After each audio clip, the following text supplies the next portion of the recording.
WFX crew, what is up? It's been a while since I've been in this seat, and I can't think of a better person, someone I would rather jump in and get my feet wet again in this seat than with Mr. Pete Evans, who you see over here on the other side. Pete, how you doing, brother? Good, mate. I thought you were going to say getting your hands dirty and into the soil, but feet wet is a nicer way. We're going to get that too. We're going to get our hands real dirty. If you don't know who Pete Evans is, Pete is a organic paleo chef, a restaurateur, an author, a motivational speaker, a TV personality, a documentarian. Have I left anything out? I mean, you're pretty much, you have your hands in everything, Pete, for sure. Yeah, it's a fascinating journey. That's for sure. This wonderful experience we call life. It's full of twists and turns, ups and downs, and realizations and remembrances, and then you forget things, and you know it. It's a game. It is a game, and it's good stuff. And I've really had a good time on my journey, and that has been made complete and even better by having the ability to rub elbows with people like yourself, with like-minded people, people who are free spirits, who aren't afraid to challenge a status quo, say what's on their mind. And that is the juice of life as far as I'm concerned. So thank you very much for coming on and chit-chatting for a while, Pete. Pleasure, Keith. Thanks for having me, and g'day, everyone. Yeah. Pete, let's just jump right into it. I mean, you have a habit of speaking truths that your government doesn't necessarily take a liking to. And I think you and I are both in the same category. Of course, I have not reached the status that you have to where I've received a whole lot of heat like you have in Australia, but our mindsets are definitely the same. Mm-hmm. Yeah, I mean, it's fascinating. I mean, when I discovered paleo, it was actually my wife, Nick, who was reading Nora Gagaudis's book, Primal Body, Primal Mind. And I know she's friends of yours and has appeared many times at Paleo FX. And she was reading it, and she said, I think you'll find something in this, basically. And when your wife, or girlfriend at the time, says, you should read this, I thought, okay, well, I better do what I'm told. And I read the book, and I was fascinated by it. It was one of the first books that I'd read that really, really resonated with me about dietary principles. And I loved Nora's way of explaining the history and the way that her brain encapsulates information and then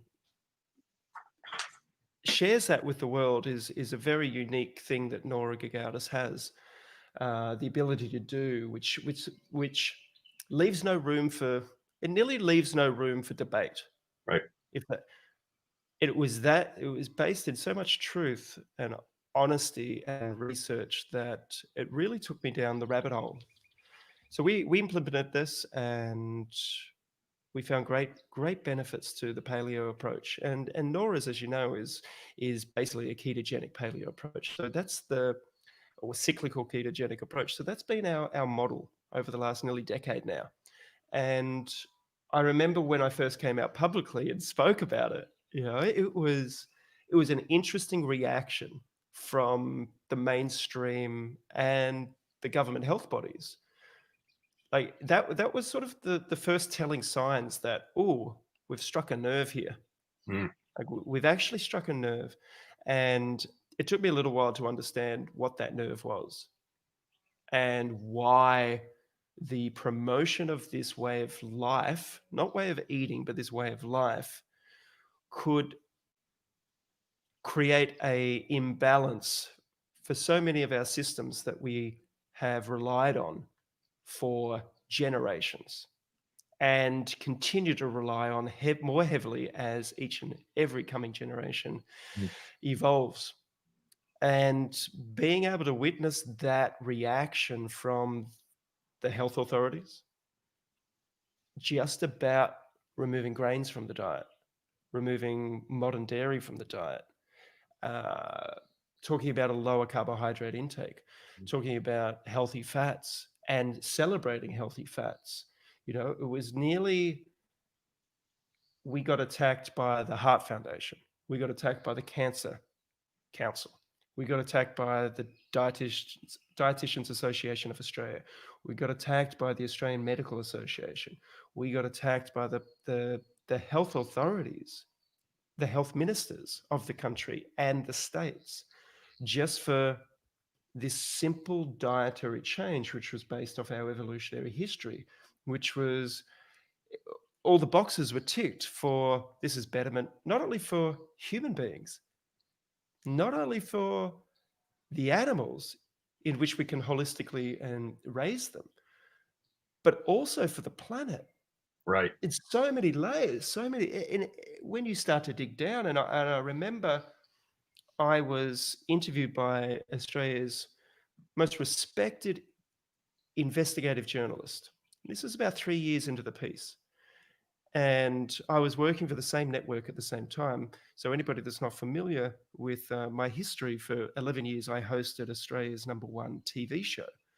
And it was a reality-based TV show, which was similar to your version of MasterChef. But let's think America's Got Talent or The Voice, the popularity of that show, that's what I hosted or co-hosted here in Australia. So I was a household name. Then all of a sudden I came out and said, hey, you know, you might want to look at removing dairy from your diet, you know, modern dairy, and reducing or removing grains from your diet, you know. And the backlash was that intense, excuse me, that intense, that this investigative journalist said, well, let's put it to the test, Pete. So he did 10 weeks with us, and his name was Mike Willisey, and he wasn't a healthy man. And we had blood tests done prior, during, and after. And the results were remarkable for this individual. And it was really interesting because when they went to release that segment on their version of 60 Minutes on the network that I worked with, they were approached by the Dietitians Association. They were attacked. Basically, they were threatened. They had that much pushback about this one segment by giving me airtime about this very dangerous way of eating and living. And that has continued for the last 7 years since that point. And when this pandemic or plandemic or hoax or scam or charade or whatever you like to call it made its appearance this year, 2020, those same health experts, the same government bodies that were so loud in trying to silence this way of life, this beautiful way of life that helps the planet, helps the soil, that helps human individual health and community health. The script was in the script that they were reading from in response to this dangerous, deadly virus was nearly the same, but just amplified. Like they turned it up. And we know throughout history, our governments, our health authorities, they have, whether intentionally lied to us or just had bad science that they've come to realize after the fact, whether it be the chemicals, you know, or in cigarettes that are added into it, whether it be asbestos, whether it be margarine, whether it be whatever it may be. Like we're going to see fluoride will be the next one, and this will be the next one, and so on and so forth. Glyphosate. Glyphosate, yes.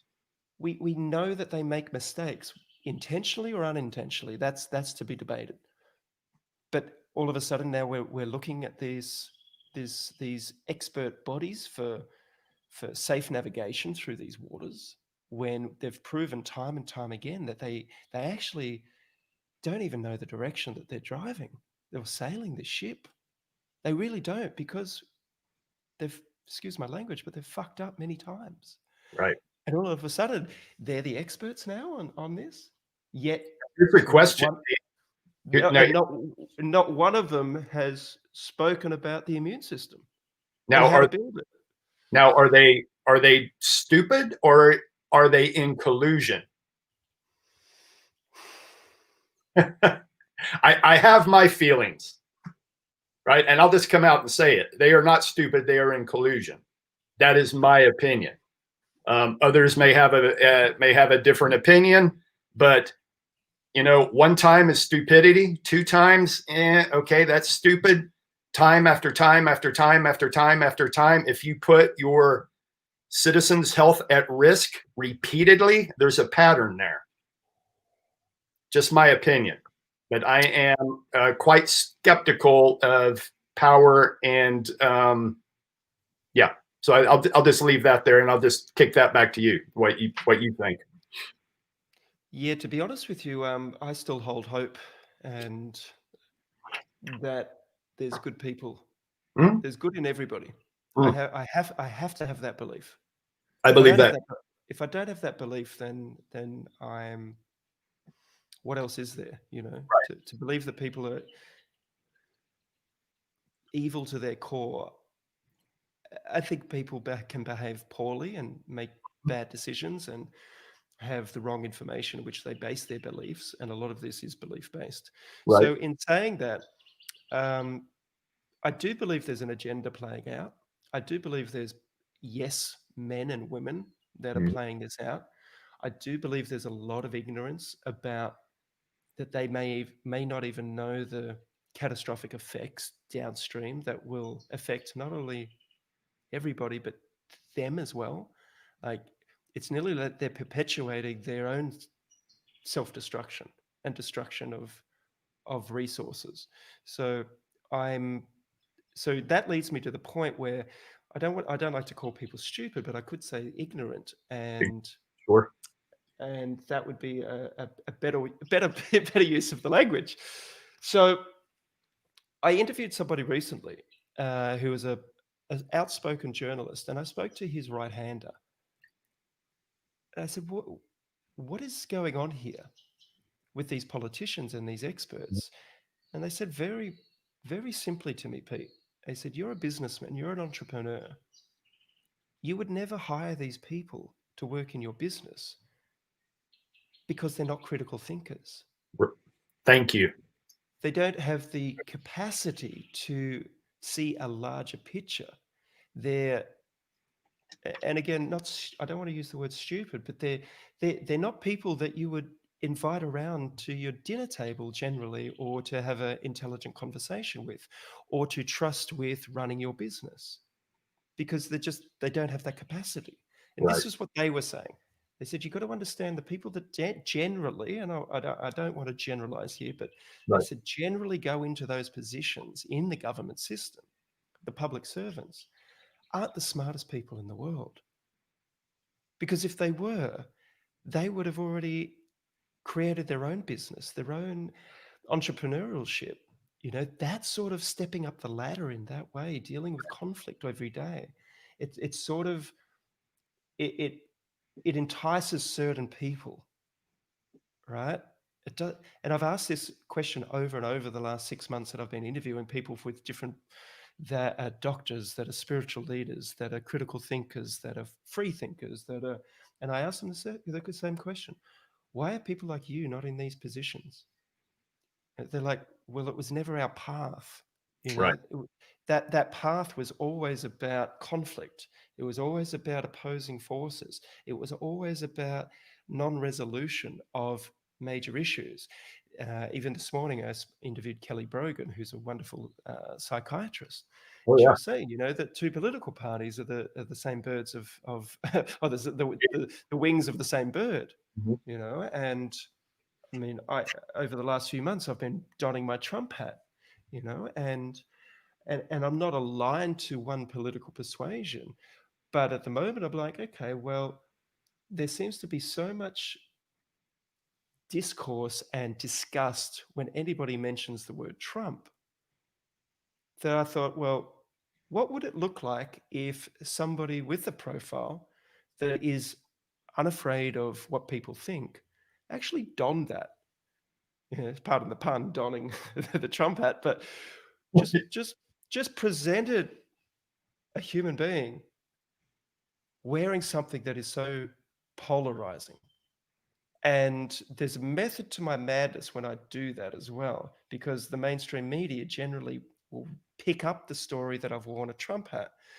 And I wore it yesterday because yesterday was a very powerful day for the Indigenous and the tribal people of Australia, the originals of Australia, where they serve the government basically saying, this is your trespassing. I saw that.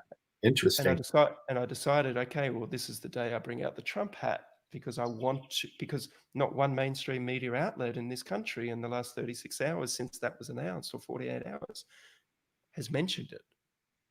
I was like, okay, well, this is the time to bring out the bait. You know, when you're fishing, Right. sometimes you put the burley out to attract the fish. I'm attracting the media to this, you know. But it's so interesting watching the comments on my social media, because people see my hat like, I see your hat killing it. And the Right. first thing my belief pattern when I saw your hat was, the government are actually killing people. The health authorities are killing people. They're killing it. They're killing human beings through this charade. Now, where I wear a Trump hat, it's interesting because people only see the Trump hat. They can't even get past the fact. But underneath that, I say, did you listen to the message? Right. Did you actually listen to the words? You know, because what I'm attempting to do in that realm as well is to break people's patterns. Because when we're in a habitual or belief pattern that we're right and somebody else is wrong, what I learned from Anthony Robbins when I was 19 reading his book was, the way that you break patterns is to do something totally unexpected. Right. When somebody is in that state of anxiety or frustration or something, or anger, you bring in humor or something to break that pattern. You do something totally the opposite, and that can stop people in their tracks. So that's sort of what I'm attempting to Right. do as well. Whereas people are like, I can't believe you're supporting Trump. He's a misogynist. He's a racist. He's a white supremacist. He's killing the environment. I'm like, my intention is to break your fucking pattern here about your beliefs, so that we can crack open perhaps a different way of looking at the world, right? Than just your bias. And maybe it's the wrong thing to do. Maybe it's the right thing to do. I don't know. I don't play in the realm of right or wrong, but I follow my intuition. And I'm like, today's the Trump day. Put it on, because this is a big story. Well, don't you think, Pete, that throughout the years we have lost the ability, or maybe it hadn't been taught, the ability to hold two opposing ideas in our mind at the same time and have a reasonable debate with somebody? That seems to have gone. I don't know what happened in the last, and I sound like an old guy. I don't know what has happened in the last 20 years, but that ability has vanished. And it's either the pendulum is on both sides and there's nothing in the middle. Mm-hmm.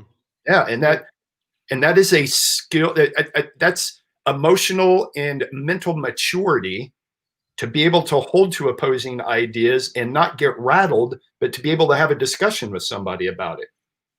Correct.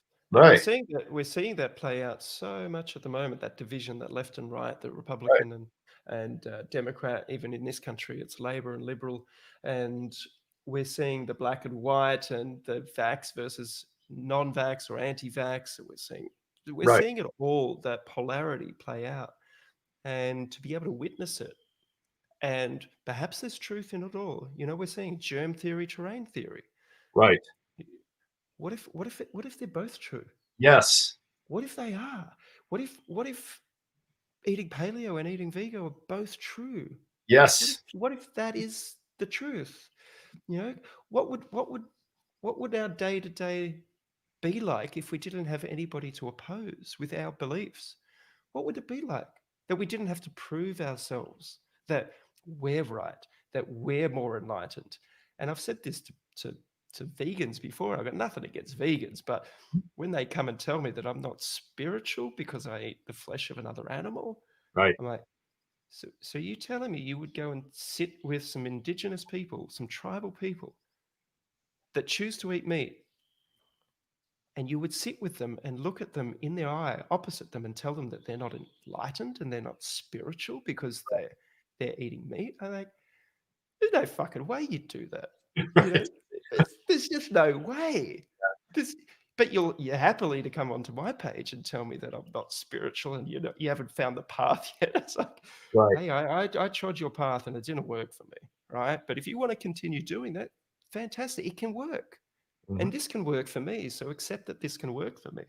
And it's that being right or being wrong that I think this year is really shining a light on. It is totally. Really shining a light on. And I'm loving the show, I have to tell you. But at the same time, I'm hating the show as well. Like I still have the polarity of every day I wake up going, do I really want to see what has just come out? Whether it's on the alternative sites, the conspiratorial sites, the mainstream news, my friends, my family, do I really want to be exposed to any of these views? Or do I actually want to retreat and become a hermit and really just ignore it? And it's a game that I play with myself each and every day.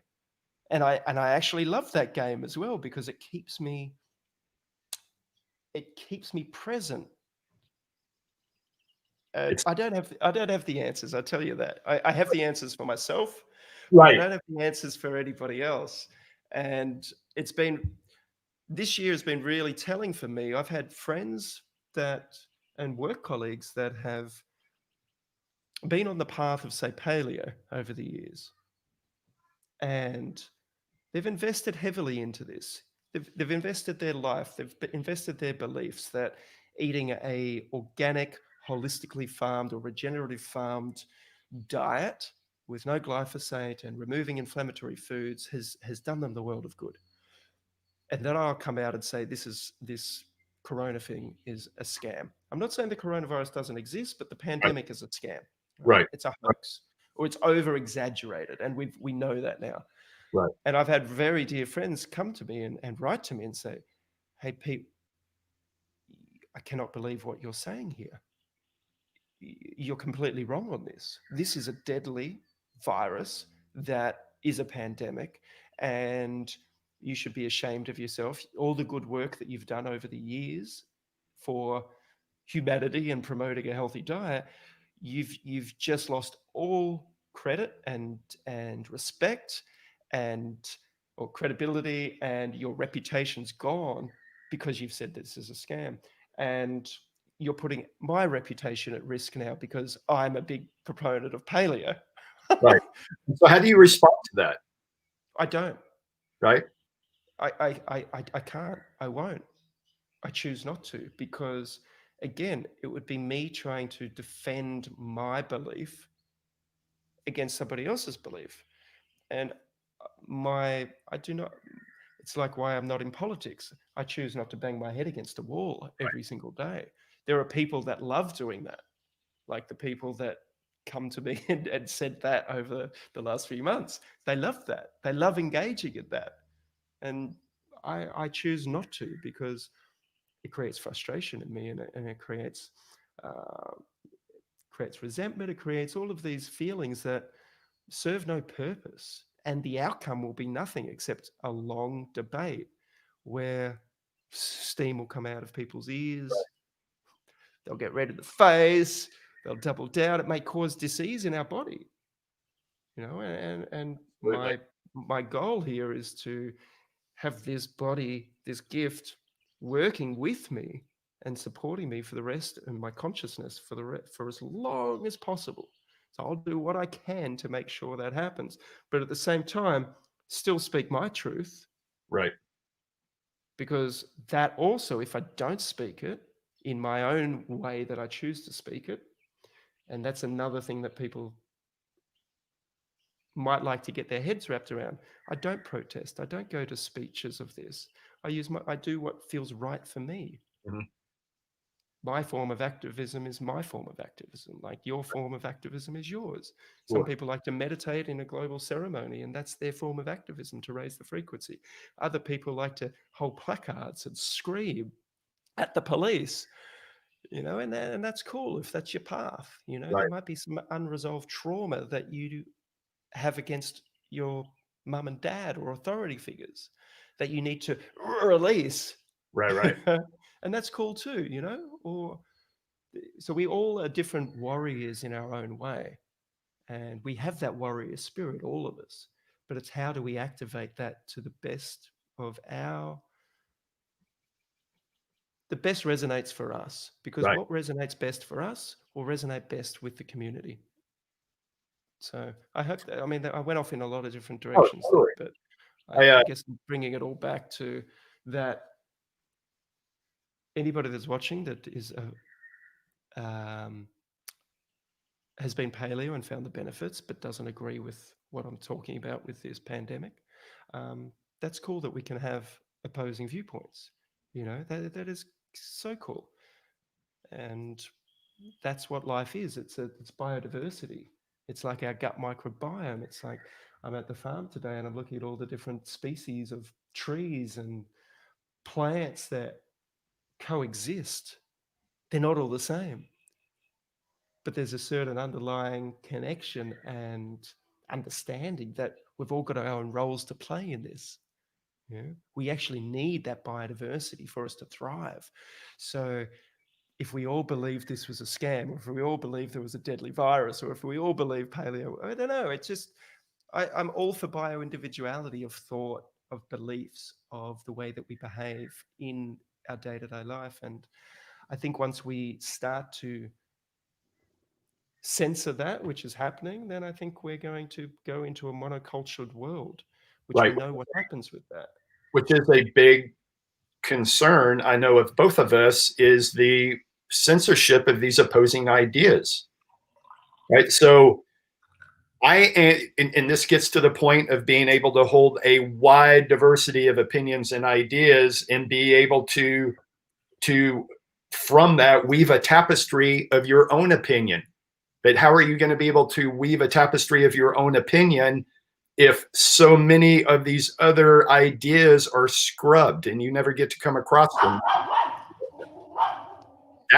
That, in my opinion, is probably the most dangerous thing that has come about and has really been amplified in the last 6 or 7 months. And that's a scary, scary, slippery slope. Excuse And me. and I know you felt a lot of heat on that end as well, as have we at Paleo FX. It's a tightrope to have to walk.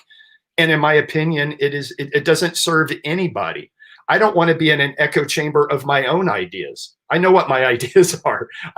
So I want access to as wide and diverse a platform of opinions. I love that.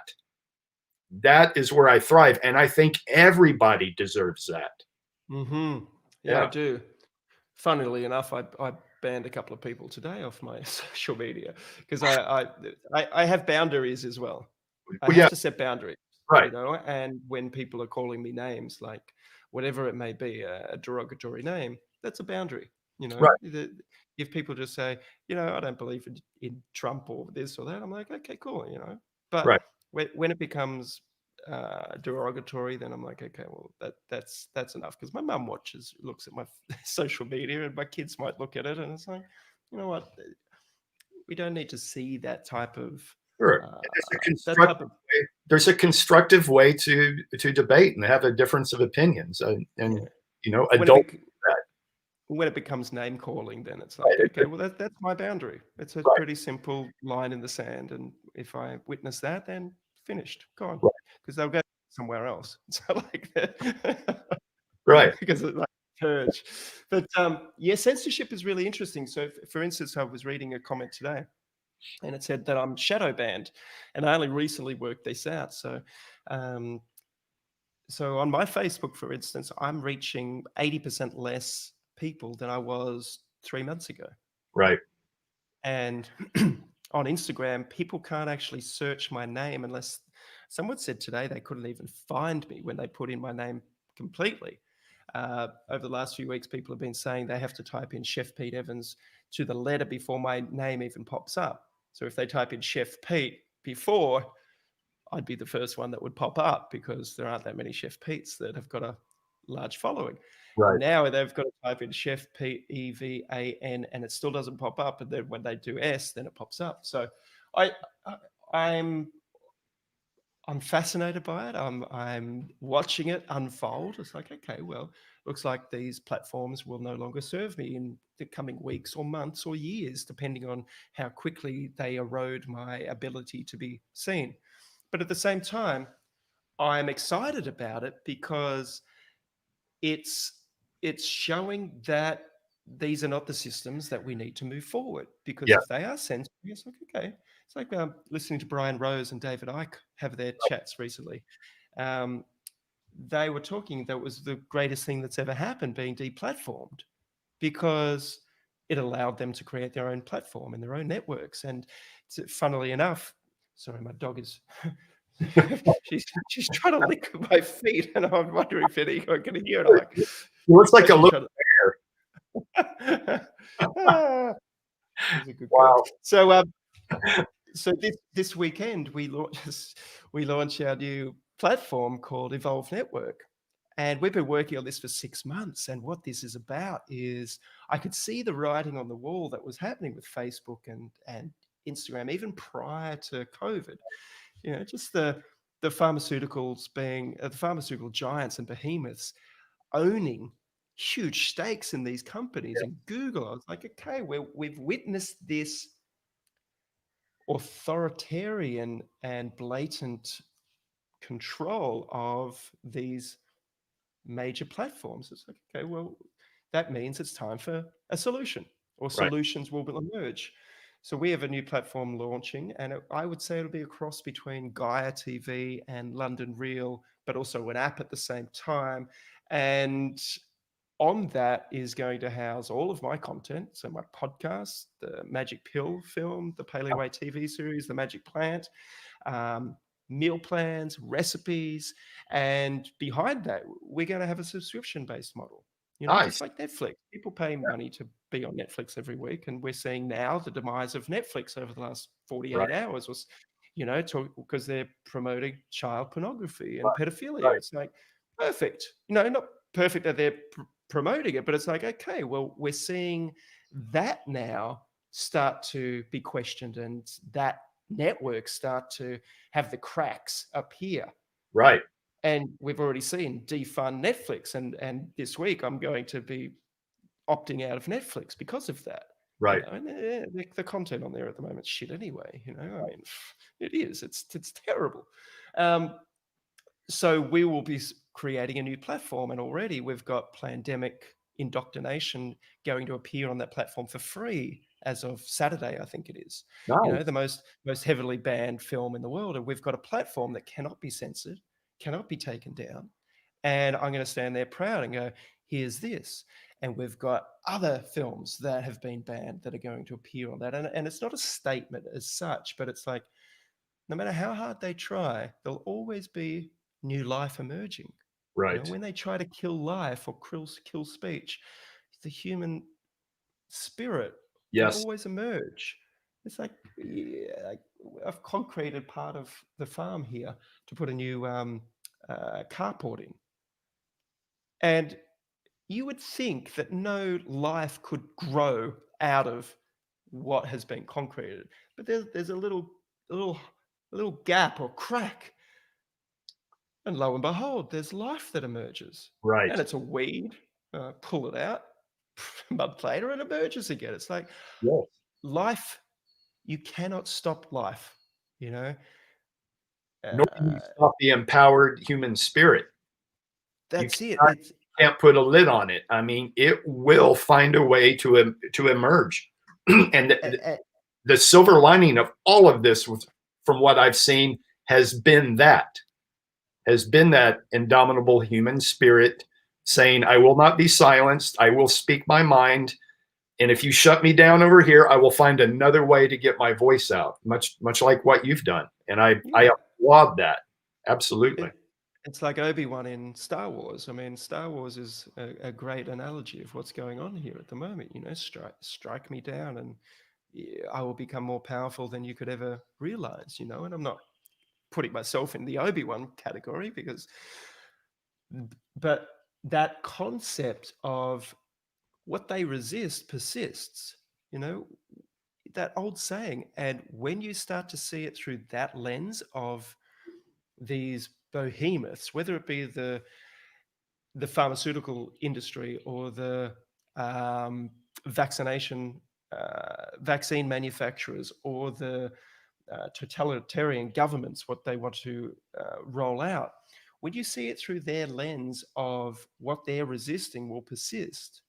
Usually we take it from our perspective of like, oh, we were going to resist this vaccine, and all of a sudden it becomes, now it's like, well, fuck, they're talking about mandatory vaccines, but it's the same thing on their lens. What they're resisting freedom of speech. It will persist and it will come into their faces more so than they've ever thought by doing what they're doing. Right. Like we have to see it from that perspective. And just last week, I interviewed a fellow called David Martin, who was the fellow on Plandemic. Right. Indoctrination. Beautiful man with a bow tie. Yeah. And what he was talking about Star Wars, because I said, what's the next step? What do you do? What's the solution here? And he goes, this is the solution. It's David Martin, Pete Evans having a conversation. It's Keith Norris and Pete Evans having a conversation. It's whoever you interview next with the people that are listening to you. That's part of these solutions. What I'm seeing over the last 6 months rapidly emerge is this networking of people like yourself that I'm doing 3 podcasts a day at the moment, sometimes 2, sometimes 4. It's just this networking of people that have the vision for humanity, the vision for the planet, that are coming together, and the egos are dropping away. And I'll use myself as an example. When we're business minded, we have egos involved in this to a degree. It's survival of the fittest. And what we're seeing now is nearly a dissolving of the egos, even in our realm. But the connection for a greater good of a network of like-minded individuals that each have their individual voices and their individual talents and skill set that they can bring to create the new world in which we're heading towards. Right. And we're heading towards that because we're at this critical point in human history where we're nearly forced to drop our own defenses, our own ego, our own insecurities of, I want to be the #1 best-selling author in the health space. I've fucking worn that hat. Right. I'm that person, fucking I'll celebrate that. But I'm taking that hat off at the moment because it's like, money is not really the be all and end all, and fame and all of that. So I'm working through my shadows at the same time, going, you know what, fuck, if we're really going to do this, we need to come together collectively and put down our bullshit, our egos. We're going on a spiritual journey here. We're all drinking the ayahuasca or smoking the toad, and we have to go through this because this is real. This is a real life shamanic experience, and we're going to have to face our fears and see our own bullshit to connect, to come through this journey. And we will get through this journey. We always get through the journey. It might feel like it's eternal when we're in it. When's this going to end? I want to go back to before I drank the medicine or smoked that, and I just want to come back. There's no going back. Once you've partaken, there's no going back. You're in the journey. Yeah. Now we're all in this journey, and the ones that have journeyed realize this. It's like, okay, this is a collective journey. Right. How do we let other people know in our tribes or even outside our tribes that this is their opportunity to face their own demons, their own insecurities, their own fears, for them to come through this journey when it is. And the only way we're going to get through it, I believe, is when everybody's looking back at their old self going, yep, I see the bullshit, I see the patterns, I see the insecurities, I see the fears, I see the things where I haven't been authentic, I've seen the things that I haven't held with integrity in myself and with others. Okay, fuck, it's really hard to look at, but I can do it. And they're having a purge, and they're like, okay, I can see the path, what I need to do is look at my diet. Look at where I get my food from. Look at how I've been judging other people that do not follow my beliefs. Look at all of that bullshit and fucking purge it out and go, okay, these people hold no authority. These people hold no power over me, because I'm now resonating at a frequency that I'm empowered, I'm embodied, I'm confident in my own healing abilities. And if Right. they lock me up doing that, I know that I can get through whatever manifests for Yeah. us. And I've gone into that journey before, where I've played the martyr in spiritual or awakening journeys.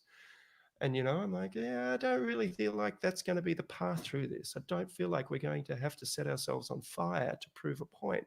I don't think we need to do that anymore. I do believe that all we need to do is raise our consciousness, Right. raise our frequency. The time for martyrdom is finished, because this is collective consciousness. And, that might be a lot to swallow for a lot of people, but I'm just showing you the different perspectives that I've grappled with over the last 6 months and years doing that work on myself. And I've still got more work to do. We all do. We all do. We all do. And Michelle, excuse me, Michelle and I were talking about this the other day, of how this does feel like a deep collective journey. And those of us who have been, how can I say, down that deep, dark rabbit hole before, we know what it feels like, and we know what it feels like to hold space in the middle of the chaos. And Michelle and I are like, okay, that maybe is what we're here to do at this moment, is to hold space in the middle of the chaos. We've been here before. We're practiced.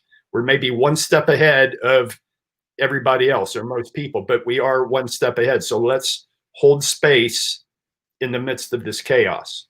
And I think that's the best we can do right now. And if that helps, Michelle and I are both on our journey too. We have shadows that we still have to work out, which this past 6 months has really, really illuminated. So for that is a silver lining of all this COVID craziness for myself and for her too, is we get a chance to work on our shadows as well, just like everybody else. If each and every person chooses that path, this is a great opportunity to do the heavy lift. And it can be a heavy lift for sure. Well, it won't be such a heavy lift if everybody's doing it as well. It'll become Right. very light. But Right. it feels heavy at the moment, and I fall into that space too. I did a cactus journey a couple of years ago, and it was heavy. Like, it was dark. It was relentless. It took me to the point of breaking, and I get through that one journey, and it will go, okay, well, you're strong enough to get through that one. What about this next one, where I take you a little bit deeper and darker? Mm-hmm. How strong and how resilient are you? Can you find the light in this journey? Right.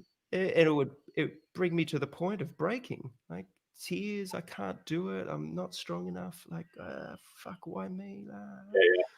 And then I'd find this all of a sudden I'd find this glimmer of light in there, about because I am strong enough, Mm-hmm. because there is nobody else. I Right. don't mean that in an egotistical way, but the only person that's going to save us is you. Right. There's no one else going to save you when you're in that deep, dark pit of hell.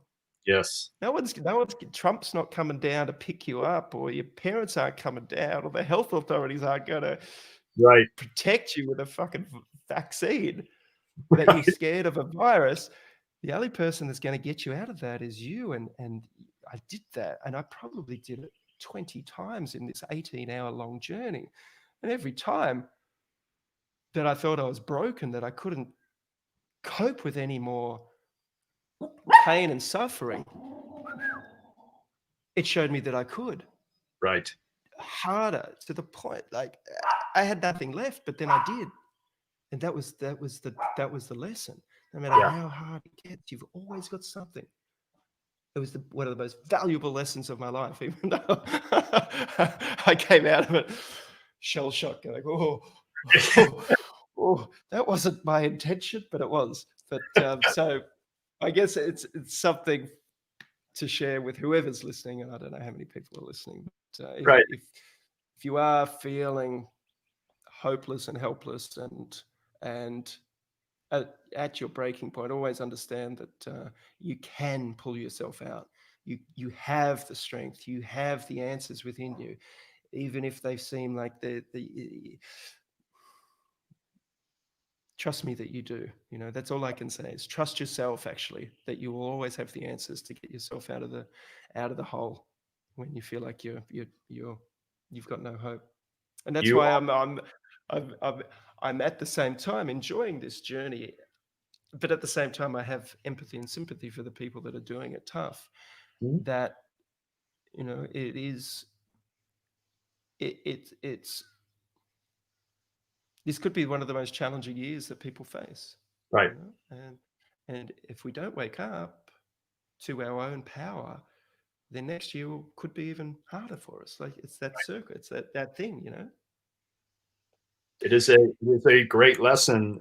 We are all ultimately empowered should we choose to accept that fact, but we are. We are everything that is, was, and ever will be is within us. And it is our choice to exercise that.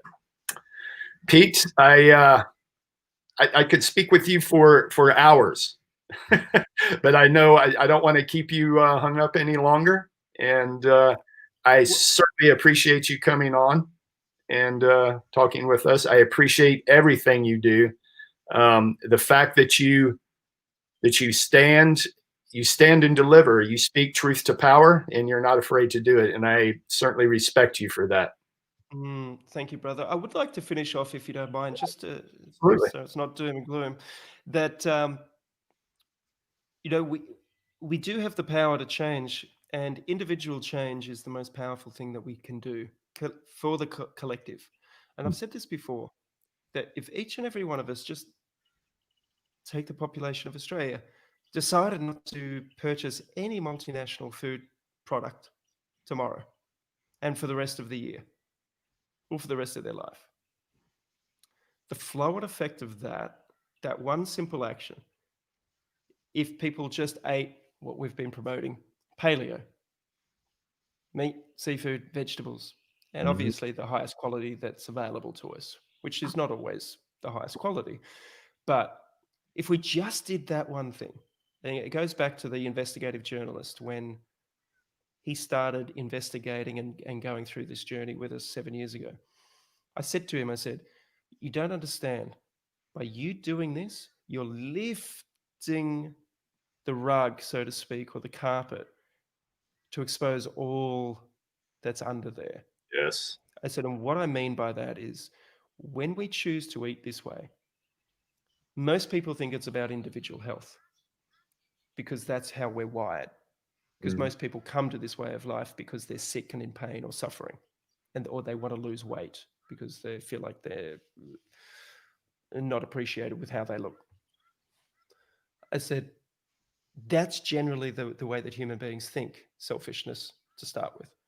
And I could, I'm generalizing here. But I said that one action of improving one's health by eating this way, I said, what that does, I said, collectively, and this is why there's such a pushback against this, is Mhm. because if we all did this one thing, it would change the way the supermarkets are in this country, first and foremost. It would change the way our agricultural system is in this country dramatically. People would go to regenerative farming practices like that. The grain crops would only be used to feed certain species or whatever it may be. Everything would adapt because everything is at the moment. Everything is based around money. That's our energy. That's what people are attracted to. That's what they're fearful of. All these corporations, it's only money. I believe. I don't think it's a nefarious way of depopulating the world. It's only money at the moment. So supermarkets would change. The soil would change. The agricultural system would change. The media would change. The mainstream media would change in a fucking heartbeat because Right. people, that's what they rely on for their advertising. Right. So the mainstream media would change. They would be desperate to find other funds. But at the same time, the people that adopt this way of life generally don't watch mainstream media because they've energized. They're doing the things that they want to do instead of sitting at home being a victim and suffering and just watching television. So mainstream media changes completely. What else changes? The medical system, because 80% of wellness or 80% of the sickness industry is based off our lifestyle choices. And we know that 90% of that is what we eat. It's not whether we run a freaking marathon, it's what we eat. That's the number one factor, apart from emotional well-being, that creates disease. So imagine 80% of the medical system and industry disappearing. And we've just got trauma care. The pharmaceutical industry would change because people aren't using those drugs because they're healthy, because they don't have inflammation. We know that 80% of all bodily chronic diseases is because of inflammation, because of the foods that we eat. Supermarkets, media, industry, pharmaceutical, medical, agricultural, government. Yep. Because they are the ones that lobby the government, these industries. The whole world, well, let's just take Australia, for instance. The whole of Australia could rewrite the script within a matter of a year, I would say. Right. Maybe 6 months. All the farmlands would adapt to going where the money is. Just that one action. Yeah, she agrees. Just that one action that we can do. Because people go, what do we do? I'm like, you all do this. Without telling people what to do. But imagine if we all did this. The vegans did it. And they don't have to eat meat if they don't want to, but they support regenerative farming practices. Right. And they don't eat packaged processed food and junk food. Imagine if everybody did that. It is a cliched statement, unfortunately, but as Gandhi said, be the change you want to see in the world. If that's the change you want to see, all you have to do is shift and be that way. Yeah. It'll happen. It will. It's happening. It's already happening. You're doing it. I'm doing it. People are doing it. Whoever's listening might decide today maybe not to buy multinational food products tomorrow. Right. That simple thing. The last 10 years has changed drastically. The changes I've seen in the U.S. 10 years ago, I would have thought never would have happened in my wildest dreams, and they're happening now. They're changing, and that's because people are actually taking action and adopting this lifestyle. So, and we're going to see new technologies emerge where, Wi-Fi or telecommunications, they'll be able to use healing frequencies as their wavelengths. I'm sure of it. I'm guaranteed that that's what will emerge. We know that there's free energy out there, so these will emerge when enough people demand it and opt out of. We're just turning our farm into a complete off-grid. When people start to and new technologies will emerge and people will adopt them. Right. That are better for the planet, better for everything. So there's always solutions emerging, and then it's a decision of whether we do it or not. So we're all responsible, and I really appreciate you giving me the time to share some thoughts with you and your viewers today. And I love you, brother, and send my love to Michelle too. And I will.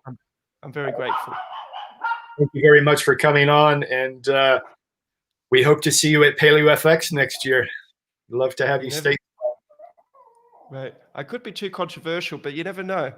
You know what? We love it. We'll take it. I would love to come and cook and teach a couple of recipes. That's what I'm good at.